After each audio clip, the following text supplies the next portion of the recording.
Welcome back guys, स्वागत है आपका एक बार फिर से एमएससी मैथ्स क्लासेस के यूट्यूब चैनल पे। दोस्तों, आज अपन एमएससी मैथ्स फाइनल के लिए integral equation and integral transform वाला जो पेपर है उसको सॉल्व करेंगे। उसमें अपनी यूनिट 5 जो है उसको पढ़ रहे थे। लगभग 3 क्लासें मैंने आपको प्रोवाइड करवा दी हैं। ये आज अपनी चौथी क्लास होने वाली है।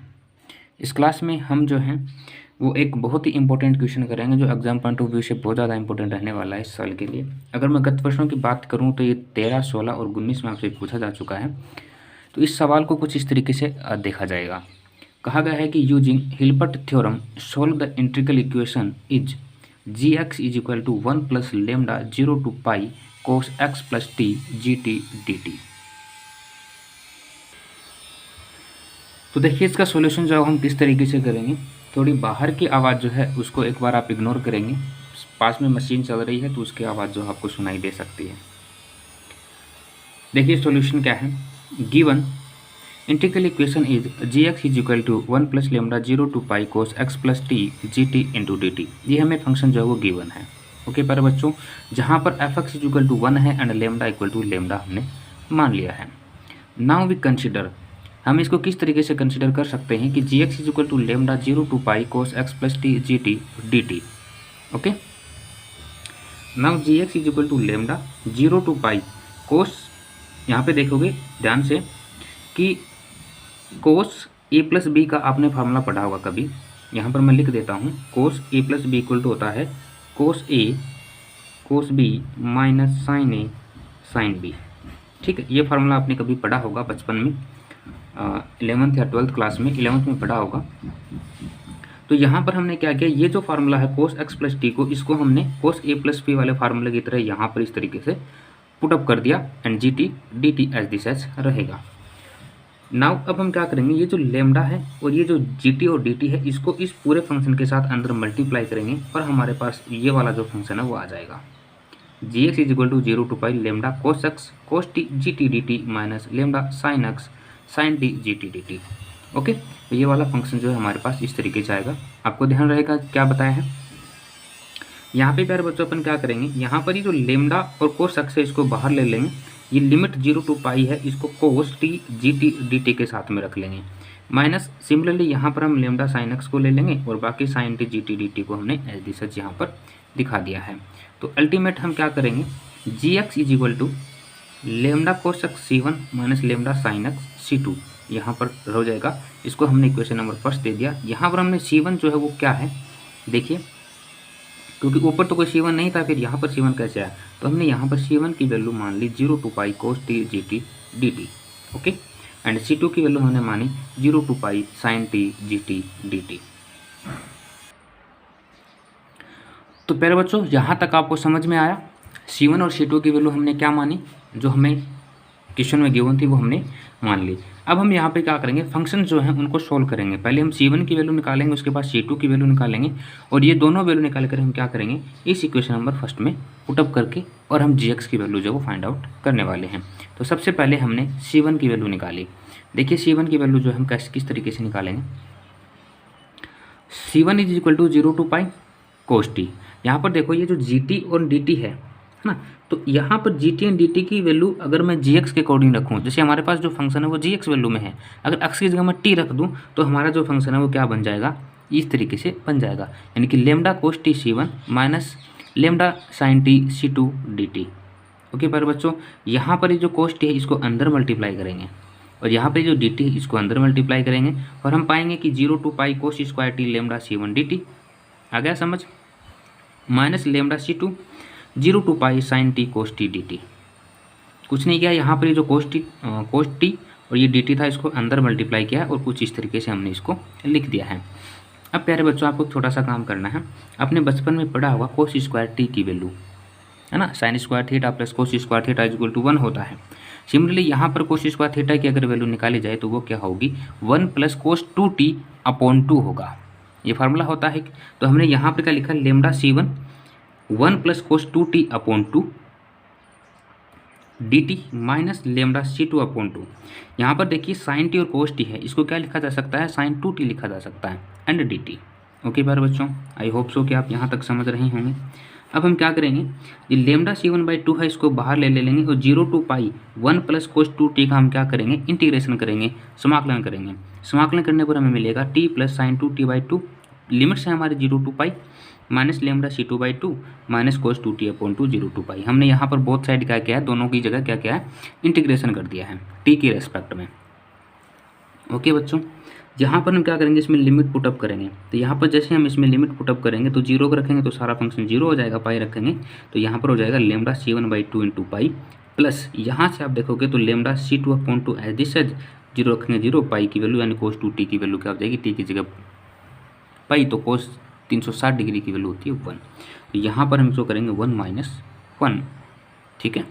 तो 1 - 1 हो जाएगा क्योंकि यहाँ पर फंक्शन -1 था इसलिए। तो यहाँ पर ये प्लस का 1 और ये माइनस का 1, तो ये यहाँ से ब्रेक हो जाएगा, तो ये वाला जो फंक्शन है 0 हो जाएगा। और अल्टीमेट हमारे पास जो फंक्शन है वो क्या बनेगा, c1 इज इक्वल टू हमारे पास बनेगा लेमडा c1/2 पाई प्लस 0, क्योंकि ये तो प्लस का 1 था, ये माइनस का 1 था, इसलिए 0 हो गया। ये जो 2 है इसको इस साइड लेकर के जाएंगे तो हमारे पास बनेगा c1 × 2 equal to lambda c1 पाई। लेमडा c1 पाई को RHS साइड में लेके जाएंगे तो हमारे पास ये फंक्शन बनेगा lambda c2 minus lambda c1 pi equal to 0। यहाँ से c1 को कॉमन ले लेंगे तो 2 minus lambda pi equal to 0। इसको हमने नाम दे दिया कोई इक्वेशन नंबर 2, ठीक है। अब हम क्या करेंगे, यहाँ पर c2 की जो वैल्यू है वो फाइंड आउट करेंगे। अगेन हम क्या करेंगे, c2 की वैल्यू फाइंड आउट करेंगे। तो c2 की वैल्यू निकालने के लिए हमारे पास 0 to pi sine t dt dt था, तो gt की वैल्यू हम क्या रखेंगे, lambda c1 cos t minus lambda c2 sine t dt, ठीक है। इसको भी हम सेम पीछे वाले फंक्शन की तरह सोल्व करेंगे। तो देखिए lambda c1/2 0 to pi sine 2t dt, भाई ये साइन t था, इसको अंदर मल्टीप्लाई करेंगे, साइन t को इस पूरे फंक्शन के साथ अंदर मल्टीप्लाई करेंगे, फिर यहाँ से साइन t कोस t बनेगा, इसको क्या लिखा जा सकता है, साइन 2t लिखा जा सकता है। Okay, minus lambda c2/2 0 to pi, यहाँ पर देखो ये साइन t है और ये भी साइन t है, तो ये इसके साथ मल्टीप्लाई होगा तो साइन स्क्वायर t बनेगा, और इसको क्या लिख सकते हैं 1 माइनस कोस 2t/2 लिख सकते हैं इंटू dt, ठीक है प्यारे बच्चों। जैसा हमने पीछे c1 की वैल्यू निकाली ना, सेम वही प्रोसेस है। तो यहाँ पर क्या है, थोड़ा सा उल्टा हो गया है ना। वहाँ पर ये जो फंक्शन था आपको ये जो दिख रहा है, ये फंक्शन बाद में आ रहा था और यहाँ पर पहले आ रहा है, क्योंकि फंक्शन टू फंक्शन डिपेंड करता है। इसको थोड़ा सोल्व करेंगे तो हमारे पास आएगा c2 equal to minus lambda c1/4 cos 2t 0 to pi minus lambda c2/2 t minus sine 2t/2 0 to pi. ये फंक्शन 0 हो जाएगा, तो यहाँ से हमारे पास फंक्शन बचेगा c2 equal to minus lambda c2, क्योंकि यहाँ से अगर मैं इसमें वैल्यू पुटअप करता हूँ तो ये 0, यहाँ पर रखेंगे तो 0 रखेंगे, बाद में पाई रखेंगे तो ये वैल्यू आ जाएगी माइनस लेमडा c2 पाई/2। इसको सोल्व करेंगे, 2 इस साइड जाएगा तो 2c2 equal to minus lambda c2 into pi. यहाँ पर इसको माइनस लेमडा c2 पाई को RHS साइड में लेके जाएंगे तो ये वाली वैल्यू बनेगी। इसमें से हमने c2 कॉमन ले लिया और हमारे पास ये वाला फंक्शन बन गया, ठीक है। इसको हमने नाम दे दिया इक्वेशन नंबर 3। इक्वेशन नंबर 2 और इक्वेशन नंबर 3 को जब हम गौर से देखते हैं, ध्यान से देखते हैं, तो यहाँ से हमें कोई भी सॉल्यूशन अवेलेबल नहीं होता है। तो इसके लिए हमने क्या निकाला, एक सॉल्यूशन निकालने का तरीका निकाला, जिसे हम कहते हैं d lambda. D lambda equal to minus 2 lambda pi 0 0 और 2 प्लस लेमडा पाई, ठीक है। इसमें सॉल्यूशन करने का तरीका होता है, इसको इसके साथ मल्टीप्लाई करते हैं, इसको इसके साथ मल्टीप्लाई करते हैं, और मल्टीप्लाई करने का तरीका जो ये होता है, ठीक है, नीचे से ऊपर की ओर। इसको हम सॉल्व करेंगे तो 2 minus lambda pi 2 plus lambda pi equal to 0। अगर ये होता, अगर क्या होता, अगर ये होता कि 2 minus lambda pi equal to 0 होता, तब 2 इक्वल टू लेमडा पाई होता और लेमडा इक्वल टू 2/पाई होता। सिमिलरली अगर 2 plus lambda pi equal to 0 होता, तब 2 equal to minus lambda pi होता and lambda equal to minus 2/पाई होता। अब इसमें चौंकने वाली बात नहीं है कि वैल्यू कैसे आ रही है, यहीं से आ रही है। जैसे minus 2 minus lambda pi equal to 0, तो 2 इक्वल टू लेमडा पाई हो जाएगा, जाहिर सी बात है, ये माइनस लेमडा पाई स्क्वायर जाए तो प्लस का हो जाएगा, है ना। तो यही किया हमने, अलग कुछ नहीं किया है। तो चौंकने वाली बात नहीं कि ऐसा हो जाएगा, ऐसे कैसे हो जाएगा, सवाल आपके दिमाग में आ सकता है, बिल्कुल आ सकता है। तो उसी का ये सॉल्यूशन है। अब हम प्यारे बच्चों क्या करेंगे, हमने वैल्यूज निकाल ली हैं लेमडाज की, तो हम क्या करेंगे कि put lambda equal to lambda 1, क्योंकि लेमडा इक्वल टू लेमडा हमने मान के चला था, तो लेमडा इक्वल टू अगर लेमडा 1 ले लिया जाए तो उस कंडीशन में लेमडा 1 की जो वैल्यू है वो 2/पाई माने, 2/पाई माने। तो equation number 2 and equation number 3 में लेमडा और लेमडा 1 की वैल्यू रखेंगे, तो हमें क्या मिलेगा, c2 की वैल्यू तो 0 मिलेगी और c1 जो है वो एक आर्बिट्री फंक्शन मिलेगा, ठीक है। लेकिन ऐसा संभव नहीं है, क्योंकि हमारा जो आइगन फंक्शन जो है वो g1x फंक्शन हमारे पास जी एक्स था, लेकिन अगर एक पर्टिकुलर फंक्शन की बात की जाए तो g1x वो क्या रिक्वायर्ड करता है, वो उसको इस चीज़ की ज़रूरत है कि g1x इक्वल टू 2/पाई c1 cos x होना चाहिए। वो इस चीज़ की रिक्वायर करता है हमारा जो फंक्शन है। तो हम उसके लिए हम क्या करेंगे, हमने ये माना कि 2c1/पाई इक्वल टू हमने 1 मान लिया। अगर हमने 2c1/पाई इक्वल टू 1 मान लिया, तब हम क्या कह सकते हैं कि g1x इक्वल टू क्या बचेगा, cos x बचेगा। ठीक है प्यारे बच्चों। अगेन हम क्या मानेंगे कि लेमडा इक्वल टू लेमडा 2 मानेंगे, और लेमडा 2 की वैल्यू हम -2/पाई मानेंगे। ये same to same value question number 2 और 3 में रखेंगे, तो वहाँ पर हमें c1 इक्वल टू 0 मिलेगा, c2 जो है वो क्या मिलेगा, आर्बिट्री फंक्शन मिलेगा। आर्बिट्री फंक्शन तो हमें मिल गया है, लेकिन हमारा जो फंक्शन है उसको इस चीज़ की रिक्वायर्ड नहीं है, हमारे जो फंक्शन है उसको इस चीज़ की रिक्वायर्ड है, g2x इक्वल टू -2/लेमडा c2 sin x। हमने यहाँ पर अगेन क्या माना, हमने यहाँ पर अगेन माना कि -2c2/पाई इक्वल टू 1 माना, देन हमें g2x equal to sign x मिलेगा। ठीक है, आ गया समझ में, बिल्कुल आसान था, इजी था। अब देखिए बार बच्चों, यहाँ पर मैं आपको एक छोटी सी राज की बात बताता हूँ, कभी किसी के साथ शेयर मत करना, सिर्फ अपनी ज़िंदगी में अब अप्लाई करके देखना, आपको इससे फ़ायदा होगा। यहाँ पर देखो, मैंने यहाँ पर एक बाउंड्रीज बनाई है, इसके ऊपर भी बनाई है, इसके ऊपर भी बनाई है ना। ये जो बाउंड्री है ना, ये एग्जामिनेशन को अपनी ओर अट्रैक्टिव करती है, अट्रैक्शन डालती है उसके ऊपर।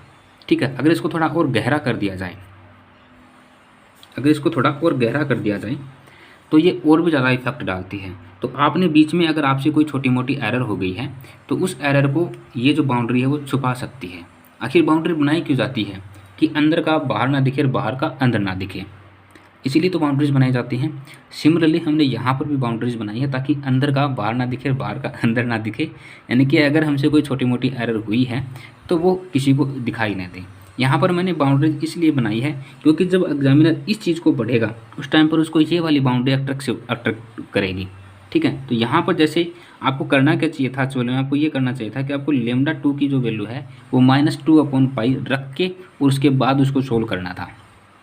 वहाँ से हमें c1 इक्वल टू 0 मिलता, वहाँ से हमें क्या मिलता, c1 इक्वल टू 0 मिलता, और c2 जो आर्बिट्री मिलता, कोई ना कोई वैल्यू मिलती हमें, है ना। लेकिन मैंने आपको यहाँ पे डायरेक्ट बता दिया कि भाई ऐसा होगा, मैंने वो वैल्यू रख के नहीं बताई आपको। तो मैंने क्या किया, उस चीज़ को छुपाने की कोशिश की है कि मैं वैल्यू ना रखूँ। क्यों ना रखूँ, ताकि क्लास जो है वो छोटी हो जाए, लेकिन ये तो बड़ी हो गई आपको राज बताने के चक्कर में। चलो कोई बात नहीं, आपको एग्ज़ाम के अंदर इन छोटी छोटी बातों का क्या करना है, ध्यान रखना है, ताकि आप जो हैं वो इन चीज़ों का थोड़ा थोड़ा लाभ उठा सकें।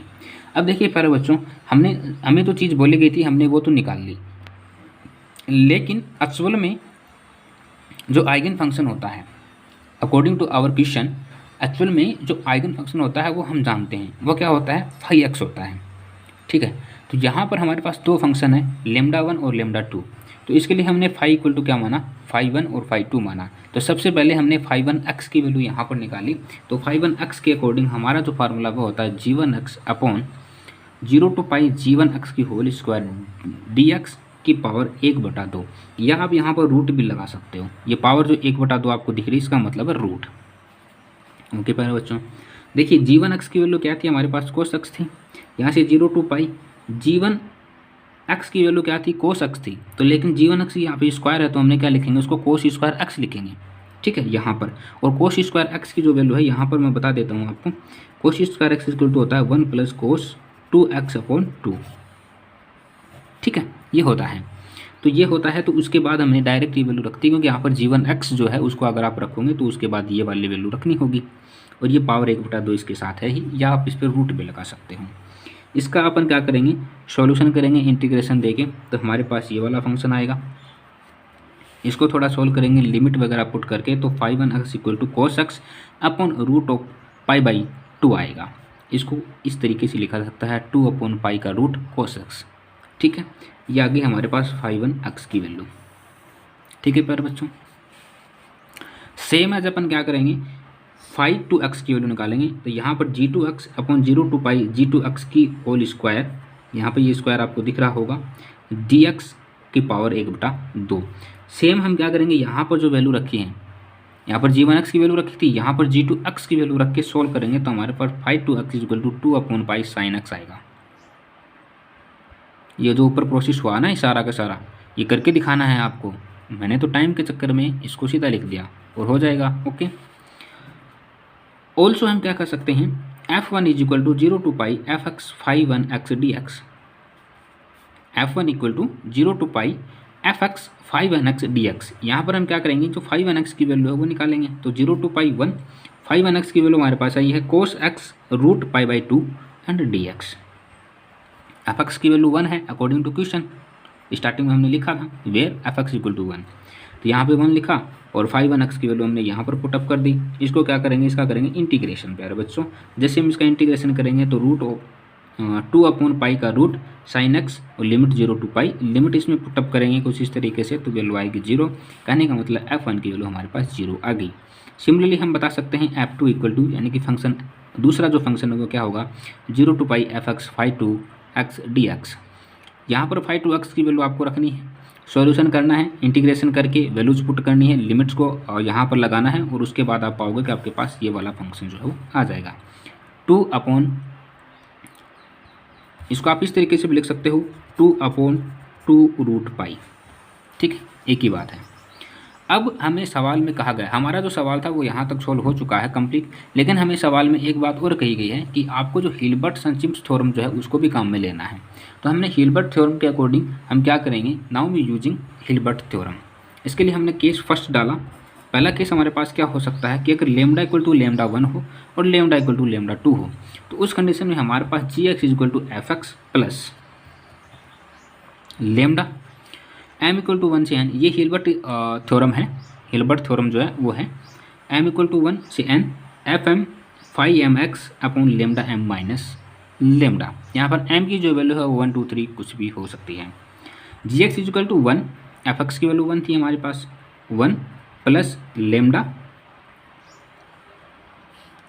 एम की वैल्यू 1, फिलहाल एम की वैल्यू 1 लेके चलें तो f 1 five one x upon lambda 1 minus lambda plus n लेके चलें, लिमिट अगर एन लेके चलें तो लेमडा, ये लेमडा एज दिस एज, अच्छा एरर तो हमने ही कर दी, यहाँ पर ये एन नहीं होगा, यहाँ पर 2 होगा, एम इक्वल टू 1 से 2। जब एम इक्वल टू 1 लेते हैं तो ये वाला फंक्शन आएगा, एम इक्वल टू 2 लेते हैं तो ये वाला फंक्शन आएगा, कोई दिक्कत नहीं है। ठीक है प्यारे बच्चों, देखो f1 की वैल्यू क्या है, 0 है हमारे पास, f1 की वैल्यू 0 है, तो यहाँ पर ये देखो 1 प्लस लेमडा। जब f1 की वैल्यू 0 है तो ये पूरा फंक्शन 0, इसका मतलब ये भी 0 प्लस लेमडा, लेमडा हो गया। f2 की वैल्यू क्या थी हमारे पास, f2 की वैल्यू थी हमारे पास 2 रूट 2 अपॉन रूट पाई, ठीक है नहीं थी, तो यहाँ पे लेमडा 2, और देखो यहाँ पर ये जो मैंने पावर लिखी है 1/2, इसका मतलब यही तो है रूट 2 अपॉन पाई। हमने f2 की वैल्यू रखी है यहाँ पर, ये जो है ना ये वैल्यू, इतनी जो वैल्यू आई है सिर्फ इतनी सी, ये f2 की वैल्यू है। आप ऊपर जाके देखेंगे, मैं दिखा देता हूँ आपको, ये देखिए ये f2 की वैल्यू क्या है, ये वाली है, तो हमने यहाँ पर इसको रख दिया है अपॉन लेमडा 2 की वैल्यू हमें क्या रखनी थी, -2 upon pi minus lambda L G says. 5/2x की वैल्यू क्या है, 5/2x की वैल्यू है 2 अपॉन पाई की पावर 1/2 साइन एक्स। ये 1/2 है, इसको आप रूट भी लगा सकते हो, इसके ऊपर ऐसे रूट भी लगा सकते हो, कोई दिक्कत नहीं है, पर मैंने सॉल्यूशन अच्छा हो इसलिए 1/2 लिख दिया है। यानी कि सिंपल सा काम हमने ये किया है कि यहाँ पर हमें जो वैल्यू गिवन थी हमने उनको यहाँ पर यूज में ले लिया है प्यारे बच्चों। इसको थोड़ा सोल्व करेंगे तो हमारे पास ये वाला फंक्शन आएगा, और इसको जैसे हम अरेंज कर देंगे, एक अरेंजमेटिक वे में लिखेंगे तो हमारे पास ये वाला फंक्शन आ जाएगा 1 - 4 lambda sine x upon 2 plus pi lambda. ठीक है, अब हमारे पास केस नंबर 2 बनता है। केस नंबर 2 जो है वो क्या बनता है वो देखिए ज़रा। Case number 2, lambda equal to lambda 1 माना जाए, और लेमडा 1 की वैल्यू जो वो क्या माना जाए, +2 अपॉन पाई मानी जाए, क्योंकि लेमडा की हमें 2 वैल्यू मिली थी कि नहीं मिली थी। C1 और C2 को सोल्व किया था, वहाँ से हमें लेमडा की वैल्यूज मिली थी, एक मिली थी +2 अपॉन पाई और एक मिली थी -2 अपॉन पाई। ठीक है, और दूसरी कंडीशन है हमारे पास कि f1 इक्वल टू अगर 0 माना जाए, देन प्यारे बच्चों क्या होगा, gx equal to f x plus a 5/1x plus lambda. Okay, limit 1 से 2 है, यहाँ पर देखेंगे f x plus a 5/1x plus यहाँ पर वैल्यूज रखेंगे, यानी कि m=1 और m=2 रखेंगे तो हमारे पास ये आएगा। ओके, आएगा कि नहीं आएगा बताओ? आ जाएगा। f(x) की वैल्यू 1 थी प्लस a आई दिस एज 5(1)x की वैल्यू क्या है, √2/π cos x रख दी, प्लस लेमडा की वैल्यू 2/π रखें, अपॉन लेमडा 2 की वैल्यू -2/π रखें, माइनस लेमडा की वैल्यू 2/π रखें। f2 की वैल्यू क्या थी, ये f2 की वैल्यू है सिर्फ इतनी सी, ठीक है, ये f2 की वैल्यू है। 5(2)x की वैल्यू क्या है, ये 5(2)x की वैल्यू है, दोनों वैल्यूज रख दी। इसको थोड़ा सा समाधान करेंगे, सोल्व वगैरह करेंगे तो आप पाओगे gx = 1 + x c, यहाँ पर ये c है, cos x - 2 sin x/π, जहाँ पर हमने क्या माना, cos x की जो वैल्यू हमने मानी c = √2/πa। यहाँ जो c लिखा हमने इसकी जगह ये था, लेकिन हमने इसको सॉल्यूशन देने के लिए ये मान लिया, कांस्टेंट वैल्यू मान ली, ठीक है। तो यहाँ पर एक फंक्शन हमें ये मिलेगा। केस थर्ड जो है वो क्या हो सकता है हमारा, ये हो सकता है कि लेट लेमडा = λ2 एंड -2/π। पहला फंक्शन हमने 2/π माना था, पॉजिटिव, ये नेगेटिव है, एंड f2 ≠ 0। भाई हमें क्वेश्चन में भी f2 जो है वो ≠ 0 मिला है, क्वेश्चन में हमें क्या मिला है, f2 ≠ 0 मिला है। तो 0 मिलने की वजह से 0 नहीं मिला है, सॉरी, f2 क्या मिला था, 2/√2/π मिला था, यानी कि f2 ≠ 0 है। तो उस कंडीशन में अगर f2 ≠ 0 है देन हम क्या कह सकते हैं क्या नहीं, अगर हम इसको सॉल्व करेंगे तो हम पाएंगे कि हमारे पास इसका जो है एक प्रॉपर सॉल्यूशन जो वो अवेलेबल नहीं होता है। अगर f2 0 मिलेगा तो ही हम इसका प्रॉपर सॉल्यूशन दे सकते हैं, अदरवाइज नहीं दे पाएंगे, ठीक है प्यारे बच्चों। तो ये था हमारा सवाल जो एग्जाम पॉइंट ऑफ व्यू से बहुत ही ज़्यादा इंपॉर्टेंट रहने वाला है। अगर आपको इस सवाल में समझने में कोई दिक्कत आई हो तो आप कमेंट करके पूछ सकते हैं। सिमिलरली ऐसा ही सवाल इसी क्लास के पीछे 1 से 1.5 घंटे बाद वापस से आ रहा है, वो भी एग्जाम पॉइंट ऑफ व्यू से इम्पोर्टेंट है। आज 14 जुलाई है, 14 जुलाई 2021 है। 15 जुलाई 2021 तक मैं चाहूँगा कि शाम तक भी अगर मैं आपके लिए यूनिट 5 कंप्लीट करवा सकूँगा तो शायद इससे अच्छा ऑप्शन और कोई नहीं होगा। और फिर उसके बाद आपके पास 10 दिन बचेंगे एग्ज़ाम को होने के लिए। तो उस 10 दिन में आपको रिवीजन करना है अच्छे से अपने पेपर के अकॉर्डिंग, ठीक है प्यारे बच्चों। तो आज के लिए इतना ही रखते हैं। नेक्स्ट क्लास जो है वो 1 से 1.5 घंटे बाद फिर से आ रही है। ओके प्यारे बच्चों।